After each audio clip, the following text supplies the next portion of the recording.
Books for ever میں خوش آمدید۔ ناول جانا تجھے جب جانا، جس کی رائٹر ہے نیلم ریاست، اس کی یہ 10ویں ایپیسوڈ ہے۔ تو آئیے جلدی سے سٹارٹ کرتے ہیں اس ناول کو بغیر کسی دیر کے۔ السلام علیکم ابو جی۔ گھر میں داخل ہوتے اسرار احمد پہ نظر پڑی تو وہ وہیں سے چلایا، جس کا جواب انہوں نے اسی وقت دیا۔ وعلیکم السلام، آ گئے ہو؟ کون لے کر آیا ہے؟ تاشفین نے ڈرائیور کو بھیجا تھا۔ یونیفارم بدل لو، فریج میں جوس رکھا ہے، پی لو۔ اس دوران وہ کچن کے بعد 2 کمروں میں بھی جگن کو تلاش کر چکا تھا۔ آپا کدھر ہے؟ جگن مجھے خاص تمہارے لیے ہدایت دے کر گئی ہے کہ جب تک تم کپڑے بدل کر کھانا نہ کھا لو میں ہرگز بھی نہ بتاؤں کہ وہ کہاں ہیں۔ تو کیا آج پھر شاپنگ پہ گئی ہیں؟ بڑا تنگ آ گیا ہوں۔ شادی نرگس باجی اور پپو کی ہو رہی ہے، مگر سارے کام میری آپا کر رہی ہے۔ میں جا رہا ہوں، پھوپھی سے لڑ کر ہی آؤں گا۔ یہ لوگ اپنی شاپنگ خود کیوں نہیں کرتے ہیں؟ جانتے ہیں سارا دن بازاروں کی خاک چھان کر رات کو وہ اتنی تھکی ہوتی ہیں، کھانا کھائے بغیر ہی کھراٹے مار رہی ہوتی ہیں۔ پہلے سے وزن بھی کم ہو گیا ہے، رنگ بھی کالا ہو رہا ہے، اور یہ آپ کا بیٹا بھی کمال ہے، پچھلا پورا مہینہ گھر نہیں آیا، بیوی کی کوئی ٹینشن ہی نہیں ہے۔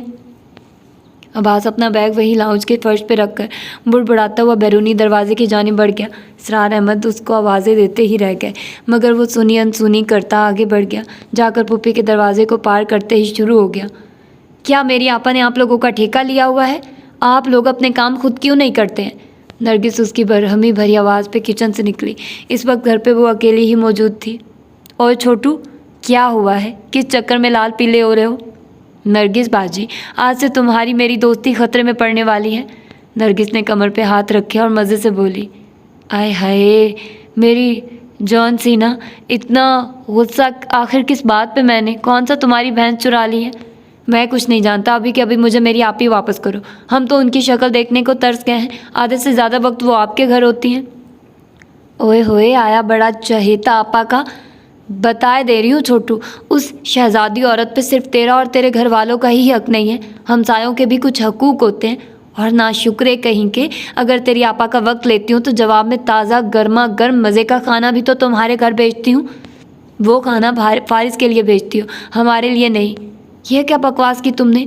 وہ میری ماسی کا پتر ہے نا، جو اس نمونے کے لیے کھانے پکاؤں گی۔ ماسی کا پتر نہ صحیح، مامے کا پتر تو ہے نا۔ ایسے مامے کو پتر کو دے کر میں 1 کلو پتیسا خرید کر کھا لوں تو 100 آنے بہتر ہے۔ یہ بات اس کے سامنے کرنا نہ، میں کوئی اس لومڑی جیسے شاطر انسان سے ڈرتی ہوں؟ 1 دفعہ چھوڑ 100 مرتبہ اس کے منہ پر بول سکتی ہوں۔ خدا کا خوف کرو نرگس خاتون، دن دہاڑے کس غریب کو لومڑی سا شاطر بول رہی ہو؟ عباس کہکا مار کر پلٹا۔ واہ چھوٹے بھائی، انٹری کی کیا ٹائمنگ ہے، داد دینی پڑے گی۔ اب اپنا کیس خود لڑ لو، یہ اپنی باجی نرگس تمہیں بیچ کر پتیسا کھانے والی ہے۔ فارس یونیورسٹی سے آیا ہی تھا جب اسرار احمد نے عباس کے بارے میں بتا کر فارس کو عباس کی خبر لینے بھیج دیا۔ وہ چڑھانے والی مسکراہٹ کے ساتھ بولا، اس کی کیا بات کرتے ہو؟ دیوانی عورت کے دیوانے خواب، بیچاری کے پاس 4 دن کی چاندنی، پھر اندھیری رات۔ فارس لومڑی، تیرے منہ میں 7 چولہوں کی خاک۔ اگر میں لومڑی ہوں تو تم کیا ہو؟ ابھی نرگس نے کچھ کہنے کو منہ کھولا ہی تھا جب وہ ہاتھ اوپر اٹھاتے ہوئے بولا، اچھا تم بتانے کی زحمت نہ کرو، میں بھلا جانتا نہیں ہوں؟ تم میری پھوپھی کے گھر برتن مانجنے والی ماچن، کھانے پکانے والی ملازمہ، کپڑے دھونے والی دھوبن، صفائی کرنے والی ماسی۔ واہ نرگس، تم تو آل راؤنڈر ہو۔ لکھ کر رکھ لو، تمہارا اگر قتل ہوا نہ ہونا میرے ہاتھوں ہے۔ ہاں میں جانتا ہوں تم مجھ سے بہت محبت کرتی ہو۔ یہ منہ اور مسور کی دال، آخ تھو۔ بس، عباس نے چلا کر دونوں کو متوجہ کیا۔ نرگس گھرتے ہوئے بولی، تمہارا کون سا بٹن دب گیا ہے؟ فارس قمیض کے کف فولڈ کرتے ہوئے بولا، یہ میرا بھائی ہے، اس کے ساتھ روب سے بات صرف میں کر سکتا ہوں۔ میرے گھر میں کھڑے ہو کر مجھے دھمکیاں دے رہے ہو؟ رضیہ سلطانہ، میں نے ٹھنڈے پانی کی بالٹی سے تمہیں نہلا کر رکھ دینا ہے؟ بڑی نیوکلیئر دھمکی دے رہی ہو تم دونوں بھانڈ۔ اگر ہمارے خاندان میں پیدا نہ ہوتے تو بڑا سکون رہنا تھا۔ بھاجی نرگس، مجھے بتاؤ میری آپا کدھر ہے؟ میں ان کو لینے آیا ہوں۔ شیخ صاحب کی چھت پہ میری رضائیاں تیار ہو رہی ہیں، محلے کی تمام خواتین ادھر ہی موجود ہیں۔ اچھا، میں سمجھا شاید ادھر تمہارے کل ہو رہے ہیں۔ بندے کا منہ اچھا نہ ہو تو بات اچھی کیسے کر سکتا ہے؟ چلو آؤ، کچن میں چائے کے تھرمس رکھے ہیں، وہ ادھر چھت پر پہنچا دو۔ لڑکیوں کی شادی ہو رہی ہوتی ہے، 101 بیوٹی ٹوٹکے استعمال کر رہی ہوتی ہے، پر میری قسمت میں اس قدر آرام کہاں؟ ہر روز 20 سے 30 لوگوں کا کھانا بنوا رہی ہوں، پھر ساری پھوپھیوں خالاؤں کو جب تک دن میں 4 مرتبہ چائے نہ پلاؤں ان کے پرزے کام نہیں کرتے۔ اتنا خیال نہیں آتا کہ بچی کی خدمت کریں، اب آخر 4 دن کی مہمان ہے۔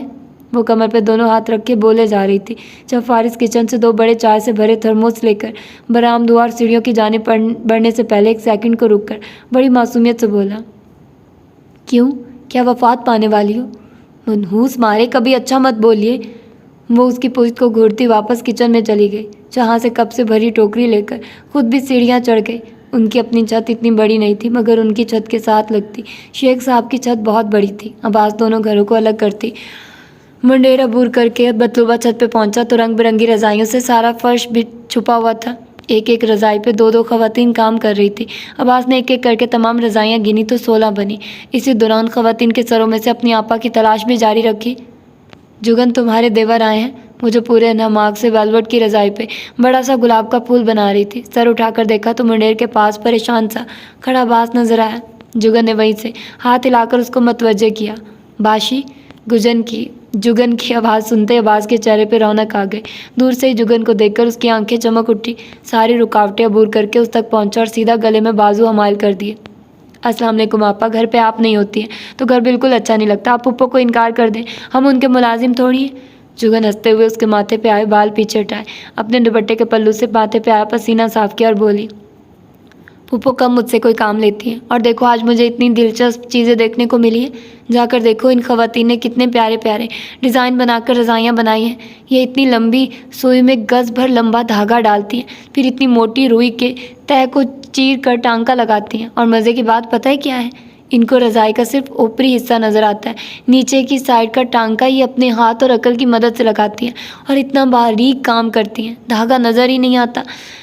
کل جو 4 پائیوں کی بنت ہوئی تھی، میں سچی میں ان سب کے ٹیلنٹ سے بڑی امپریس ہوئی ہوں، اور جس بان کے ساتھ 4 پائیاں بنائی گئی ہیں مجھے پتہ چلا ہے پھپھو نے روئی کو چرخے پہ کاٹ کر 8 4 پائیوں کا بان تیار کیا تھا، پھر اپنے ہاتھوں سے کریشیے کا کام کر کے نرگس کے لیے بیڈ شیٹ تیار کی۔ سچی اتنی خوبصورت بیڈ شیٹ مارکیٹ میں کیا ملتی جو ان بزرگ ہاتھوں نے بنائی ہے۔ جگن پتر، بیڈ شیٹ تجھے اتنی پسند آئی ہے تو میں ایک تمہیں بھی بنا کر دوں گی۔ ارے نہیں پھپھو، میری خاطر اتنی تکلیف کرنے کی ضرورت نہیں ہے۔ لدس ہے نا جھلی، تکلیف کائے کی، مجھے اپنی پسند کا رنگ بتا دینا، نرگس کی شادی کے بعد شروع کروں گی۔ ہائے پھپھو، آپ کتنی اچھی ہیں۔ پھپھو بیچاری کو وقت پڑا ہوا ہے، اصل میں اگر نگو کی شکل و صورت کسی کام کی ہوتی تو پھپھی بیچاری کا خرچہ کم آنا تھا۔ اب آج بھی سی شکل والی کالی کلوٹی بیٹی کو اس کی سسرال میں دھاک بٹھانے کے لیے کہیں 4 پائیاں دے رہی ہیں، کہیں یہ رضائیاں بن رہی ہیں، سسرالیوں کو 10 ہزار کے جوڑے دیے جا رہے ہیں، حالانکہ کوئی بندہ اپنے ایمان سے بتا وہ لوگ اس قابل ہیں۔ بیچارہ منیر، یہ چڑیل کہاں سے آ گئی؟ فارس اپنی دھن میں بول رہا تھا جب پیچھے سے نرگس نے دونوں ہاتھوں میں اس کے بال جکڑ لیے۔ اب بول، کیا کہہ رہے تھے؟ دنیا بھر کے شودے مرے تو تم دنیا میں آئے۔ تمہارا غصہ میری کہے ایک حرف کو سچ ثابت کر گیا۔ تھینک یو مس نگی، اللہ تیرے منیر کو ہدایت دے، بیچارہ سوچے سمجھے بغیر سمندر میں کود رہا ہے۔ وہ اپنے بال چھڑا کر دور ہو گیا۔ سچ یہ ہے جس دن سے میری شادی طے ہوئی ہے تمہارے پیٹ میں مسلسل درد اٹھ رہا ہے، جل جل کر مرے جا رہے ہو۔ اتنا ہی جیلس ہو تو بولو نا اپنی بھابھی سے ڈھونڈ لائے تمہارے لیے بھی کوئی تمہارے جیسی، اور کر لو تم بھی شادی۔ میری شادی پہ تو بری نظر مت ڈالو۔ ہائے بیچاری کو کتنی فکر ہے، کہیں ہوتی شادی نہ ٹوٹ جائے۔ بے فکر رہو، اگر کوئی نہ بیانے آیا تو میں تو ہوں نا۔ قسم لے لو، ہمیشہ سے مجھے چیریٹی کے کام کرنے کا بہت شوق رہا ہے۔ اماں، اس منحوس مارے کو چپ کروا لو ورنہ گنجا کر دوں گی۔ لو پاگل نہ ہو تو، وہ کون سا تمہیں بد دعا دے رہا ہے، مذاق کر رہا ہے؟ اماں تم میری ماں ہو یا اس سوارا شخص کی؟ تم دونوں کا کیا اعتبار ہے؟ ایک پل لڑ مر رہے ہوتے ہو، دوسرے پل پھر ٹھیک ٹھاک۔ مجھے تو معاف ہی رکھو اپنی جھک جھک سے۔ چل وے، فارس بہن کی جو رضائیاں تیار ہو گئی ہیں اٹھا کر نیچے رکھا۔ 2 4 دن بارش ہونے سے اتنی مہلت تو اللہ نے دے دی، گرمی کا زور کم ہوا اور موسم خوشگوار ہونے کی وجہ سے ہمارا کام ختم ہوا ہے۔ اب پھر بادل گرج رہے ہیں، اس سے پہلے کہ بارش شروع ہو سارا سامان اٹھانا پڑے گا۔ جگن بولی، پھوپھی ٹینشن نہ لے، میں نے موسم کا حال دیکھا تھا، اگلے کچھ دن یوں ہی بادل رہیں گے مگر بارش نہیں ہوگی۔ لے 10 پتر، قدرت کے رنگ تو پل بھر میں بدل جاتے ہیں، اور موسم کی خبروں والے صبح کے وقت ہی بول رہے ہوتے ہیں آج سارا دن بارش نہ ہوگی، رات کو کیا ہونا ہے؟ صبح کے وقت کسی کو کیا خبر، یہاں کس کے پاس غیب کا علم ہے؟ اللہ سچا چاہے تو پل میں جل تھل کر دے۔ چل فارس، اٹھا رضائیاں۔ پھوپھی تم مجھے فارغ بیٹھا نہیں دیکھ سکتی ہو. اوئے وہ ایک پتنگ کٹ گئی اور آپ بھی اسی طرف رہی ہے. شرط لگاؤ پھوپھی، پتنگ لوٹ لی تو کیا انعام دو گی؟ 100 جوتے ماروں گی. انعام کا کچھ لگتا؟ خبردار جو تو نے چھت پہ ادھم مچایا. واہ پھوپھی، اتنا روب میں نے کون سا انعام کے طور پہ مرسڈیز مانگ لی ہے؟ نرگس ہنستے ہوئے بولی. تمہاری شکل مرسڈیز والی ہے، چوک میں چلغوزے کی ریڑھی لگانے والے. غریب عورت، تم کیا جانو چلغوزوں کی قیمت؟ تمہارے جیسی ہی پھر آ کر میری منتیں کرتی ہے. دیکھ بھائی، 1 کلو چلغوزے دے دو. منع کے ابا اس ماہ سعودیہ سے آ رہے ہیں، ان کے آتے ہی سارا حساب چکا دوں گی. اندھے انسان، تجھے بس کٹی ہوئی پتنگوں کا علم ہے کہ کیسے لوٹنی ہے. میں وہ نہیں جو یہ سب کہہ کر چلغوزے خریدتی ہوں، وہ کوئی اور ہوگی، کیونکہ میں وہ ہوں جو اپنے شوہر کے ساتھ یہ بڑی سی گاڑی پہ تمہاری ریڑھی کے پاس سے یوں شو کر کے گزر تھی. میری گاڑی کے ٹائر سے اڑ کر بارش کا گندا پانی تمہیں اور تمہارے چلغوزے بھگو گیا، اور کفارے کے طور پہ میں نے اپنے گوچی بیگ میں سے 1000 کا نوٹ نکالا اور تم روتے ہوئے کے ہاتھ پہ رکھ دیا. فارس ہنسا تو پاگلوں کی طرح ہنستا چلا گیا. تمہارا منیر اور یہ لمبی سی گاڑی. بیچاری کے خواب دیکھو، گوچی کا بیگ. نگو، تجھے 1000 دفعہ کہا ہے، چھوڑنی بھی ہو تو اپنے قد کے مطابق چھوڑا کر. آئی وڈی انجلینا جولی. جگن کی ساری توجہ ویلویٹ کی رضائی پہ ٹریس ہونے والے گلاب کے پھول پہ تھی، جس میں سفید موتی لگنے تھے. پتنگ قریب آئی تو پتہ چلا دوسری چھت کی طرف جا رہی ہے، جو گلی کے دوسری جانب تھی. چھت پہ اٹھنے والے شور پہ جگن نے سر اٹھایا تو فارس کو بھاگتے ہوئے دیکھا. عورتوں کی چیخیں اٹھی. ہائے وے فارس، گلی نہ کودنا، گر جاؤ گے. مگر وہ تمام آوازوں کو انسنی کر کے یوں بھاگا جیسے جمیکا کا ایتھلیٹ بھی نہ بھاگا ہوگا. اگلے پل وہ ہوا ہوا میں بلند ہوا. جگن کی اپنی چیخ نکل گئی، مگر وہ دوسری چھت پہ لینڈ ہوتے ہی پتنگ کی ڈور کو ہاتھ میں کر چکا تھا. یہ لڑکا نہیں سدھر سکتا، اب بھلا اس کی عمر ہے یوں چھت پھلانگنے کی؟ وہ نہ جانے کون کہہ رہی تھی. جگن کا دل حلق میں اٹکا ہوا تھا. اپنی جگہ سے اٹھ کر منڈیر کے پاس آئی. تم گھر چلو، آج تاشفین کو گھر بلاتی ہوں اور تمہاری شکایت کروں گی. گر جاتے تو پھر؟ وہ پہلے ہی کانپ رہی تھی. دونوں چھتوں کے درمیان اچھا خاصا فاصلہ تھا اور وہ پہلے سے بھی آرام سے پتنگ ہاتھ میں پکڑے ایک دفعہ پھر گلی پھلانگ کر واپس آ گیا. جگن اپنے اس بندر دیور کو کسی سرکس میں جمع کروا دو، اچھے پیسے کمائے گا. محلے کی جس چچی نے یہ بات کی تھی، فارس اسی وقت اس کے سر ہو گیا. چچی، مجھے بھی نا اسی سرکس میں بھرتی کروا دو جہاں چاچا چونڈی جاتا ہے. اور چاچی کیا تھا جو تم اپنی پلیٹ میں کم کھانا نکالتی اور چاچے میری کی پلیٹ میں زیادہ ڈالتی. قسم سے یقین کرو چاچی، خالدہ چاچے کو ادھر گلہری کی بجائے شیر کا رول ملنا تھا. چل وے جا، دفع ہو، تجھ سے بات کرنا ہی 90% گھاٹا ہے. ہاں تو چاچی نہ کرو بات. میں نے کون سا دعویٰ دی تھی کہ میری پیاری خالدہ آ کر مجھ سے اظہار محبت کرو؟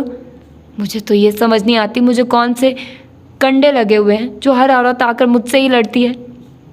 فضل ترخان کی بیوی بولی. یہ جو پھاپھا کٹنیوں والی زبان ہے نا، یہی تجھے ذلیل کرواتی ہے. خالہ فروزہ، تمہارا بولنا تو بہت ہی ضروری تھا. ہیں، پچھلی سردیوں میں اپنی موٹر سائیکل پہ اپنا پیٹرول جلا کر تمہیں وہ شہر کے دوسرے کونے میں تمہاری بیٹی سے ملوانے لے کر جاتا رہا ہوں. یاد کرو جب تمہارے پیر میں موچ آئی تھی اور تمہارے نواسے کی پہلی سالگرہ تھی. سارے گھر والے چلے گئے تھے اور تم اکیلی بیٹھی اپنے دکھتے پیر سے زیادہ سالگرہ کے کیک کو یاد کر کے رو رہی تھی. وہ میں ہی تھا جو موسم کی پرواہ کیے بغیر تمہیں اپنے ساتھ لاد کر لے گیا. اور این 1 ہفتے بعد تمہاری بہن کی ساس مر گئی. پھر بھی تم نے ہمارے گھر فون کر کے مجھے کہا، پتر ایک دفعہ پھر نیکی کر دے. اور آج میری ساری نیکیاں بھول کر، میرے خلاف بول کر میرے شریکوں کے سینے میں ٹھنڈک ڈال رہی ہیں. جاؤ فیروزہ، آج سے تمہیں خالہ کے عہدے سے ہٹا کر عام محلے دار کی فہرست میں ڈال دیا. ہائے وے میرے ربا، یہ لڑکا کس مٹی کا بنا ہے؟ پچھلے 9 ماہ میں یہ بات تم مجھے 900 مرتبہ جتا چکے ہو. آخری دفعہ میرے داماد کے سامنے اپنے احسان جتانے بیٹھ گیا. آج کے بعد کبھی جو تمہارا احسان لے جاؤں تم فیروزہ نام نہیں ہے. جانے دے خالہ، تو بھی اپنا شہباز شریف نہ بن. وہ بھی ووٹ لینے کے دنوں میں ایسے ہی دعوے کرتا پایا جاتا ہے. جانتی بھی ہے ضرورت کے وقت تجھے میری ہی یاد آتی ہے. میں آج ہی تاشفین کو تیری شکایت لگاؤں گی. تاشفین کے پاس فضول عرضیاں سننے کا کہاں وقت ہوتا ہے. مجھے ہی بتا دو جو کہنا ہے، میں ہی کہہ دوں گا. تیرا تو ایک آنے کا اعتبار نہیں، باتوں کی کمائی کھانے والے. یہ ہنر بھی پھر کسی کسی کے پاس ہوتا ہے.